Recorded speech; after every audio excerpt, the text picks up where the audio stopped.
ওইভাবে নামাজ পড়ো যেই নামাজের মধ্যে আছে মনোযোগ, ওই নামাজ পড়ো যেই নামাজের মধ্যে আছে ভয়।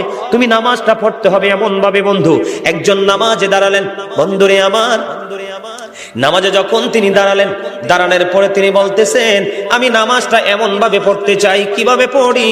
কই আমি নামাজটা এমন ভাবে পড়ি, যখন আমি নামাজে দাঁড়াই আমার কাছে মনে হয় আমি ফুলচেরাতের পোলের উপর দাঁড়িয়েছি। একটু যদি নড়বড় হয় আমি জাহান্নামে নিক্ষিপ্ত হব। তার মানে হলো আমি এতটাই মনোযোগের সাথে নামাজ পড়েছি যেন আমার নামাজটা বিন্দু পরিমাণ কোনো আংশিকভাবে যেন অগ্রহণযোগ্য বলে আল্লাহর কাছে গৃহীত না হয়। তিনি বলতেছেন আমার কাছে মনে হয় রে এটা আমার জীবনের শেষ নামাজ।